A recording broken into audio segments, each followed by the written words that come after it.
welcome to SUR ROUND SOUND, the podcast where we spread the love of music while educating our audience on the complexities behind the art form and its industry. We at SUR ROUND SOUND want our listeners to enjoy music at its core while we share our passion in very simple and simplistic ways. Just so you all know, my name is Darius. I am the host for today's episode, and we will be talking about Middle Eastern music today. It's quite a fascinating topic. We have many listeners and audience fans in our community that could use some more insight into music from these genres and these worldly cultures. So I feel this is going to be a fantastic episode today. We want all of our fellow music enthusiasts and students to keep an open mind with this episode, to have an open mind to what we talk about and what we discuss, because much of this will be quite extraordinary in comparison to our understanding of music from the Western world. So today I have brought with me two very, very special guests. These special guests are near and dear friends and colleagues of mine. We have performed across the world together, and they are just spectacular and fantastic, and I cannot wait for you all to get to meet them. My first guest is a pianist, composer, tabla player. He went to London and studied in London at Middlesex University with a bachelor's in piano, and then returned to his native India to earn a higher education degree in music, and he is now a piano faculty and instructor in New Delhi. He is an excellent composer, and he and I have met and collaborated in Hungary. He told me a story of to give you some even greater context of how far he has come in his musical career. He told me a story of how when he was a child, he had a wooden table which he carved piano keys out onto and practiced on when he didn't have a keyboard at hand, which just goes to show how exceptional and how driven this person was throughout his life with his love of music. So my first guest today is Vivek Pal. Hi Vivek, how are you? I'm absolutely well, Darius. Thank you so much for this big introduction. Well, I'm absolutely well. How are you? I am very well. It is nice and cloudy in Los Angeles this morning. It is good weather. We are in like the nice 30s in Celsius, so it's comfortable. No. So like a little lower than that. It's 70s in Fahrenheit. So I'm sure you understand the difference. How is it in India? It is exceptionally cold. As you can see, I'm wearing a blazer inside my room because we don't have heaters as such. So we have to wear, jackets and all inside the room. So it's absolutely cold outside, and it's evening around, 10 p.m., So, it is cold and it is cozy and dark. So it's kind of very good temperature here. That's wonderful. Okay. Well, thank you so much for coming. Before we continue, I want to introduce our second guest. Oh, this one. He just graduated in violin in Greece from the Volos Municipal Conservatory. He is a classically trained pianist and singer, vocalist. He has directed numerous choirs, church choirs, choral music, hymn music. He has played as concertmaster in numerous youth orchestras, and when I met him, I just was so wowed and amazed by his virtuosity and his artistry in everything he does. And in addition to all of that, he has the insight to plan ahead and get a double major in university for engineering as a backup in this world. So kudos to him for that. This guest is a dear friend. I love him, and I am very happy to have him here. Please welcome Emmanuel Meletiadis. Sorry. How are you, Emmanuel? Hello, Darius. Hello, Vivek.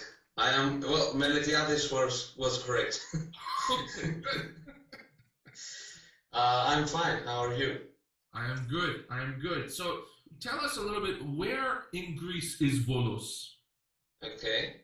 So it's in the center of Greece. If Athens is here and Thessaloniki is here. Volos is right on my nose. Okay, so it's in the middle. It's right in the middle of Greece. Perfect, wonderful. Okay, great. So now that we have gotten our introductions out of the way, let's go around and just do a quick talk about our cultures. So Vivek is from India, Emmanuel is from Greece, I am from Iran, and we all have a common understanding of to an extent, of music from our cultures. So what might have affected our journeys as performers and as musicians is what got us invested musically into thinking about music from our cultures. So I'm wondering, maybe let's start with Vivek. Maybe could you share one of your first or early interactions or memories with you've had with Indian music?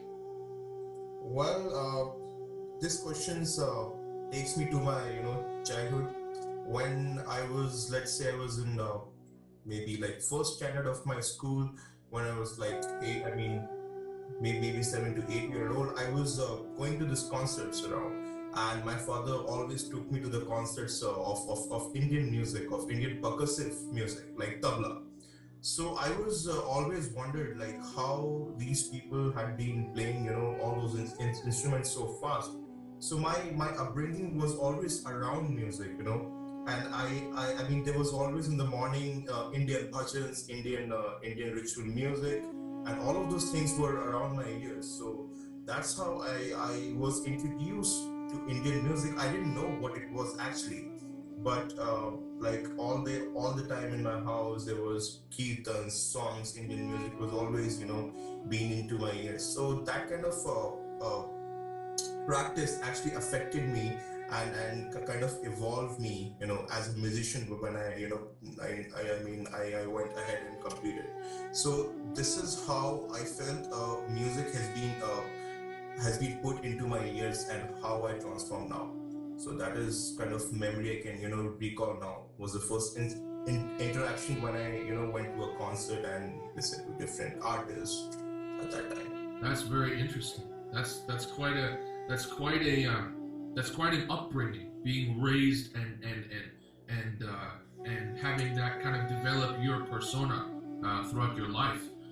Emmanuel, do you have something to share? Yeah, that's it's quite similar the way I got into Greek music. Well, the educational system in Greece, the school system, we have to learn some Greek songs to sing for every national celebration. So every year the teacher would form a choir, a student choir, and we would sing Greek songs for every celebration. That's one thing. The other thing is that my mother is from Crete, and that also helped to. I went to learn Cretan dancing, and that also helped me to listen to Greek music, Cretan music. But yeah, that's Greek also. That's excellent. That's such a personal rendition of experience. I love it. My experience with Persian music, in a sense, has been very similar to both of yours. It was kind of brought down to me through oral tradition. A lot of the things that I learned growing up were listening to songs in Farsi, sung by members of my family and by great singers that we used to go to concerts of. And as you may know, Los Angeles is a city that holds the largest Iranian community outside of Iran, the country of Iran. It's 8 million people, and it is quite a shift in community here. So I'm very grateful to have had these experiences. They've kind of, in a sense, given me my love and appreciation for worldly music from those experiences that I feel many of my colleagues don't quite have. So it's quite fascinating to have to have our cultures, to have music from our cultures kind of shape who we are, or at least, even if we become different people, give us sort of a foundation, something that we make ourselves out of from something else. So this is great. Wonderful. Thank you both. The next question I had for you is, how would you say your relationship with the music of your culture has changed, has evolved since your childhoods?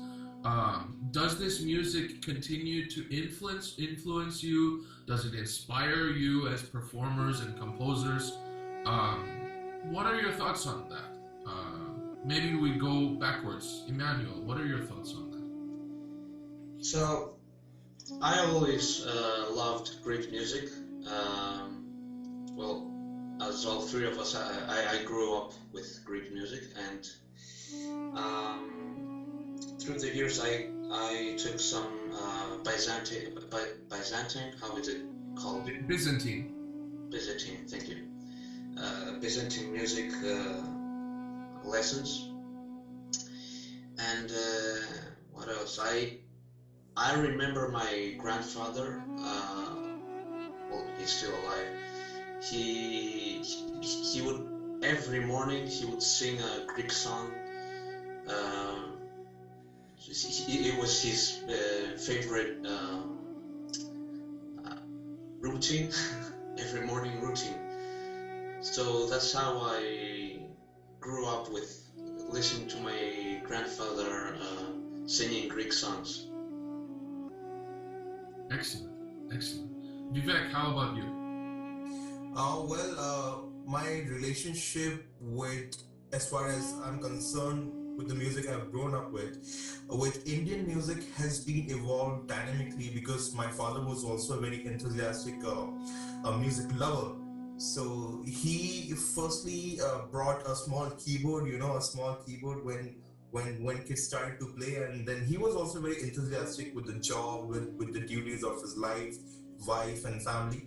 He started to learn that keyboard, but he didn't continue because of earning livelihood. So what I would say is I mean, as I already told you, I was around music, and I started to draw my attention towards music. I started to make my own imagination, my own stories with the time when I was in let's say 12th standard, 10th grade. I unintentionally or passively got into that zone where I started to connect with the musical harmony unintentionally, because I didn't know what I was listening to, but at the same time I could connect those things towards my life. I mean, and different emotions, when I was listening to the same piece of music, for say in my home, was different than I was listening to the same piece outside. So what I feel, it has changed me. It has, the music has completely changed me as a person.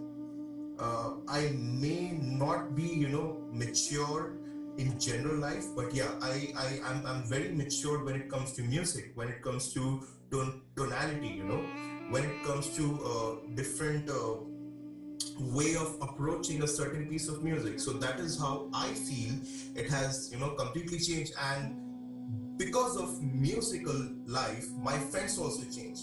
In my school, I had different friends, who used to bully different, that environment completely changed me. And when I went into music, my friend circle also changed. So it was, music is just not a part of the education now for me. It has become like, I have completely evolved around music. So I used to be very aggressive, and now I'm completely calm. I do not hold any grudges. So to a personal level, music has really changed, and my relationship with music also has been evolving and has evolved. Yeah, I'm sure you have heard the phrase, take your work seriously, but never take yourself seriously. I feel that completely relates. I can completely relate to that whole story. Yeah. Me, Persian music has been my go-to for in a sense, when I was growing up, when I started learning about Western classical music and performing the great romantic and classical repertoire for the Western world, I kind of didn't see them as connected initially. I saw one thing as very serious, very strict. This is what you need to do. When I was in high school, and I saw my stuff as kind of like, oh, this is just us. Excuse the French. This is us just screwing around, fucking around. So as I grew older, and I expanded my horizons, and I started traveling, going to school in New York City, traveling to Hungary, other places, I started to realize, in a sense, all music comes from the same place. It comes from the heart, and it comes from the rhythm and beats within us. It doesn't necessarily originate from any particular person or any particular place. You look at I want to just segue, go on a brief side note. If you look at bossa nova, the rhythm behind bossa nova, the Latin music, that doesn't come from a particular composer. That comes from a rhythmic presentation of an oral tradition that was done in Latin America. A certain articulation of voice gives to that rhythm, a certain characterization, oral stories, culture. Those are the things that kind of bring music out as an art form. Similarly to a painting, similarly to a mural, which I have on my wall, among many other things. So that's what kind of made it click in my head that, hey, even though I'm specializing in one field of music, that does not mean I should not have any lack of appreciation for other forms of music. They are all vital and important to the heartbeat of the world. So, yes, excellent. So now that we've kind of got those personal things out of the way, let's dive a little deeper into our different fields of music. Now I want to go around and, we have 3 different perspectives on music from our world, from our cultures. I think maybe we'll go point by point and go in a circle of some things that are unique to the classical music of our cultures: Indian classical music, Greek classical music, Persian classical music, and then we'll get into a little bit of some sound samples that you all sent me as suggestions for our audience, for things to consider. So let's start with Indian classical music. What I know is that Indian classical music, in a way, has been perpetrated in the Western world and in the United States by Ravi Shankar and the Beatles. So I know that Ravi Shankar was a Indian classical performer who became a large educator and came to the Western world and introduced instruments like the tabla and the sitar to the Western world. But I don't know anything else. I don't know if there's any other characteristics of Indian classical music that you would say, Vivek, are characteristics or things to listen for that make it sort of its own. What could you say about that? Well, it's a very nice question, to focus on the music in the West and how it came through Beatles and Ravi Shankar. Well, I would like to start with the fact that Indian music has been there for a long time in India, and Indian music is like kind of divided into 2 parts of India. So one is the northern part of India, and the second one is the southern part of India. So we have a similar way of approaching rhythms and rock, but we have a different names, of all those things. Like we have let's say crotchet and minim, and then we have quarter note, whole note, half note. So it's kind of a different way of saying the same thing. So let's say the very as you mentioned about tabla. So tabla is a very old instrument. I think it has been invented by Amir Khusro. Amir Khusro was a drummer in 70s, and so tabla is like 2 drums. One is the bass drum and one is a small drum. So the two drums has been evolved from an instrument called pakhavaj. So pakhavaj is one instrument. It's like a big drum, one side. So you play one side the highs and one side the lows. So that two things became the parallel thing. So now you, instead of playing like this, now you're playing like this. You know.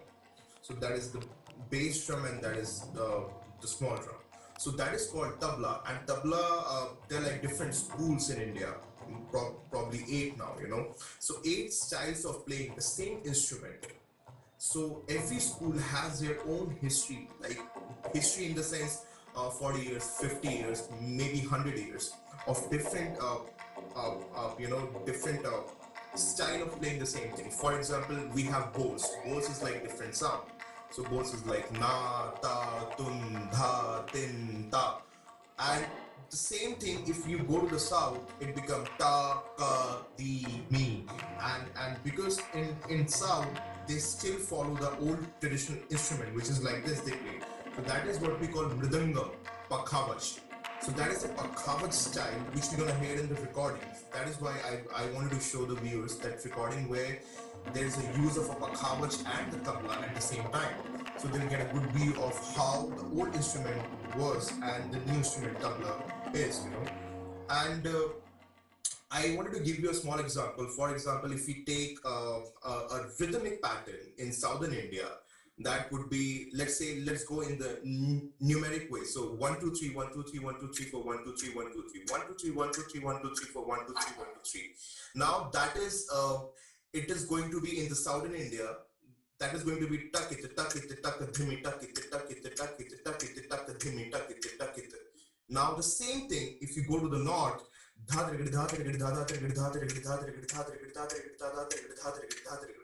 So the bowls changes, but the pattern, the sequence is the same. So the composition is the same.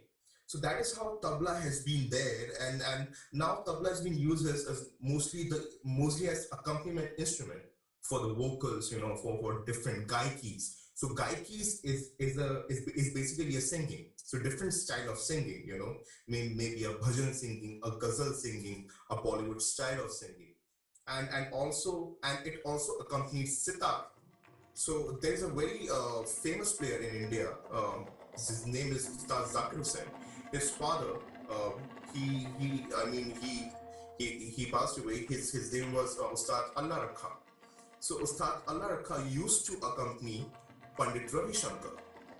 And when Pandit Ravi Shankar was touring US, and then and also at the same time when Beatles came to India, I think around 1960s, I would say, that was a time the George Harrison, you know, was you know, he came to India, he listened to sitar, he wanted to try, and then somehow they got in touch and they composed, you know, together. So I think George Harrison and the Beatles, they both played a very important role bringing our music to the West.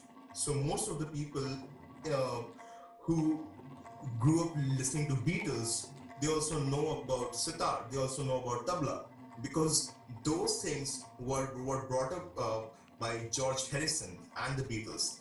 So that is what I think. It is kind of very fascinating and very honored for us, you know, people like Beatles had you know, taken our instrument and you know and use the rhythmic pattern, maybe use different kind of bowls in their music or in their albums. So that is how I feel there's a good connection of Ravi Shankar and, you know, and Beatles had come across. Wow, that's so cool. That is just so interesting. The idea of multi-polyphonal rhythms and stuff like that are just so unique. I think I would say, from my listening, from me speaking not as a casual listener, from me speaking as a musician, I know those things, the that stuff is, I can't do that. But I do know that is an Indian classical music staple. When you're anywhere, when you're listening to any genre of music, if you're, let's say, on a Spotify playlist and you just shuffle Middle Eastern music and you hear you'll know that that's Indian music. You know that's coming from India. That's just, and then based on the articulation as you share, that might determine the region in India that it comes from. That's excellent. Okay, Emmanuel, what do you think about Greek classical music? Is there a specific characteristic that you can share from your end? Okay, Greek music is kind of like the way that Indian music is, the places of India. It's the same thing in Greece. Places of Greece have different. Okay, I've got 9 minutes. Okay. So places of Greece have different kind of music, and not places, but there are many kinds of Greek music. For example, there is the rebetiko, which is the music that came from Asia Minor because of the catastrophe in the Greco-Turkish War, which music is just the nostalgic music and the love of the homeland. Then is the I'm sorry, I forgot how to say it in English. Go ahead, try it in Greek and then. Okay, there's the demotiko, which is actually Byzantine music in folk way, not religious way. And then is the many genres of music from each part of Greece. For example, there is Phrygian music, music from Epirus, Macedonia, Thrace. Every place of Greece has its own music and its own dance. It's all about dancing, actually. Oh, yes, I can totally understand. Yeah, of course, that kind of goes back to what your personal experience was with the music, growing up. You're learning the dance forms. Similarly, actually, that brings me back. I didn't share with the listeners enough about how the three of us met. The three of us went to study in a summer institute in the eastern wine regions of Hungary. It was called the Crescendo Summer Institute, and while we were there, something that we did actually spend quite a bit of time on, aside from, of course, classical music and alcohol and the wine and tasting and all of that, it was the dancing. We did spend quite a bit of time learning Hungarian dance and learning and comparing with various dance forms. And I may be exaggerating the practicality and the actual seriousness of it, but it was quite a fun and educational experience for me. I certainly kind of globalized my view, having all of those different customary things there. Speaking on my end with Persian music, I'd say to keep in mind, the Persian language is very poetic. A lot of the finest poetry in the world came from Rumi, a famous Iranian poet, Hafez, other great lyricists. There's a book called the Shahnameh, which represents a book of kings, tales of all the kings of ancient Iran and how those kind of shape the Persian culture and what leads to the Persian Empire, followed by all of the other things in history. So musically, from a music standpoint, you have things like the quarter tone series, which is a big one in Persian music, which represents the idea of singing between pitches. So you have things like that kind of represent the sort of graininess of the texture and sound. In Persian music, I would say singing is the hallmark definition of the music of the culture. What we hear from the vocal line kind of becomes so much more instrumental in a sense than it usually is portrayed in the West when you have lyrics. So I want to take a quick moment now, for the sake of time, for the interest that we don't run out of time. I'm going to play one of each of your recordings, We'll play one of each one, maybe about a minute to 2 minutes of each, so that the listeners can get a feel for it. And we will share it. I will share it with our listeners. And when they listen to this, I'll put a link in our bio so that we can send some stuff. We might make a playlist. But let's start with Vivek and Indian music.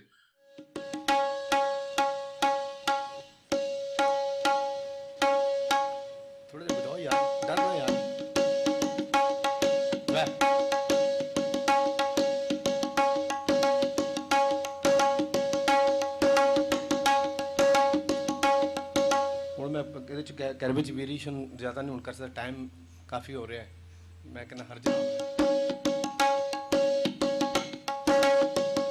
Punjab style.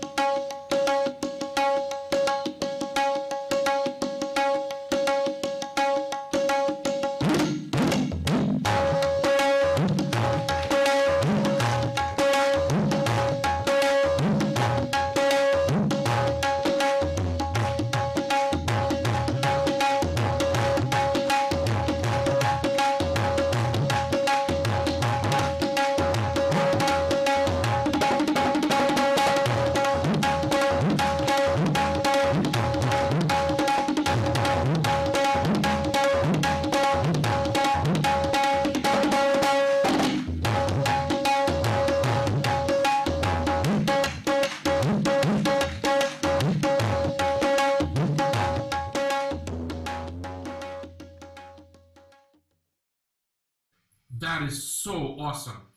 That is so awesome. Our listeners have to listen to that. Okay. Thank you so much for sharing that, Vivek.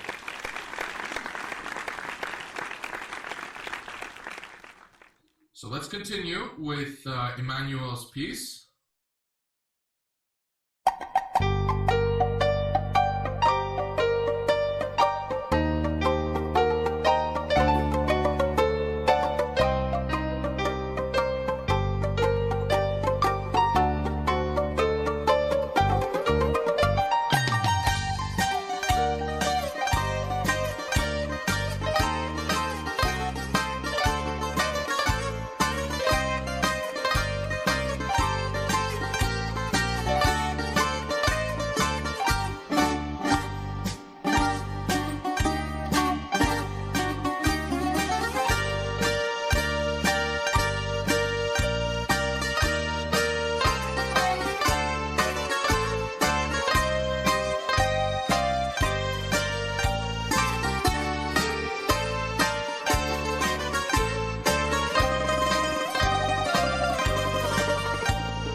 Wow. So This song is called Fragosiriani. It's a song actually. This is the instrumental. It's called Fragosiriani. It's written by a bouzouki player. Bouzouki is the main instrument that you hear. It's plucked instrument.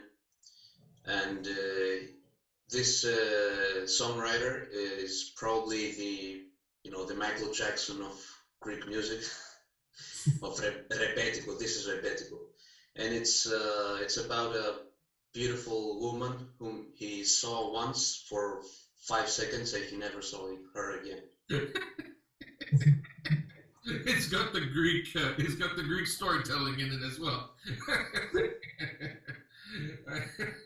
Yeah, if there's one thing I'll say is that I feel Greek music definitely has a certain mood.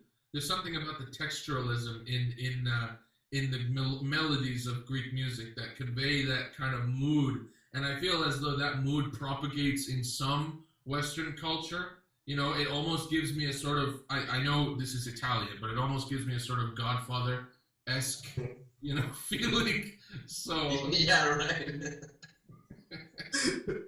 Yeah, Absolutely. that's quite fascinating. Well, we have a phrase, both Italians and Greek. Well, it's actually in Italian. It says "una faccia, una razza."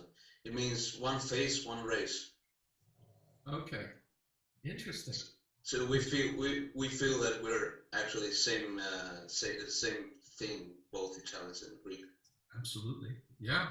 And in that sense, as listeners might be catching from this whole podcast altogether, that phrase might apply to more than just Italian and Greek. It might apply to India, it might apply to Persian music, it might apply to the whole world. That's what the three of us here are talking about, So that's the great thing. Thank you, Emmanuel, for sharing that. So now I will share something with you two, and with everyone. I'm gonna play a shorter bit from both of the things I had in mind to give you a contrast in character. The first one I will show you, it's actually a fusion work that was written in the 60s by Henry Cowell, an American composer who actually went to Iran and actually went on a world tour during the World Wars and Cold War. And during his time in Iran, he wrote a fusion chamber music work, a trio for violin, piano, and tombak, which is this percussive, huge hand drum that kind of conveys a certain sound, and you articulate on the hand drum, similarly to tabla, with the forefront of your wrist. Yep. So it's quite interesting, and the quarter tone series is prominent in the violin melody. So I'll play a beginning of that, and then I want to shift to a song, because Persian music is all about song. So I will play a little bit of a song as well. So let's go to Samuel Cowell's piece. And I chose Henry Cowell. I chose Henry Cowell's piece because I feel that because it's a fusion work of Western instruments over an Eastern theme, it's definitely easier in a sense for our listeners to kind of capture the essence of what the cultural representation of the music is. So let me pull this up.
said that.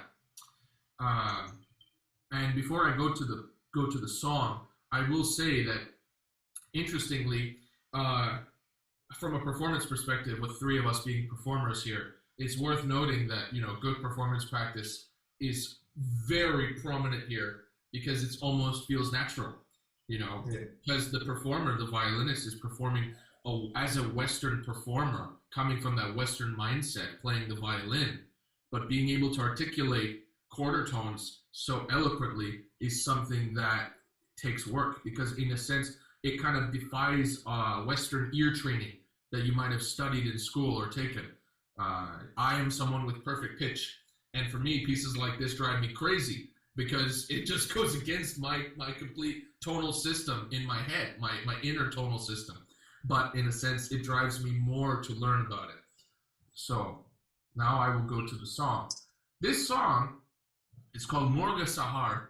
It's telling of longing for love, and interestingly, the choice here, the performance was a 2020 performance. It's a virtual recording, but it's quite interesting to see how well it was put together, because it represents, the choice of song represents the sort of love we have for each other when we are not together. So I felt that this might be a little bit appropriate to share. And of course, it is again with some Western string orchestra accompaniment to the voice.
سحر نال سر کن داغ مرا تازه تر کن زاه شرر بارین قفس را برشکن و زیراز بر کن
So that's what we can share.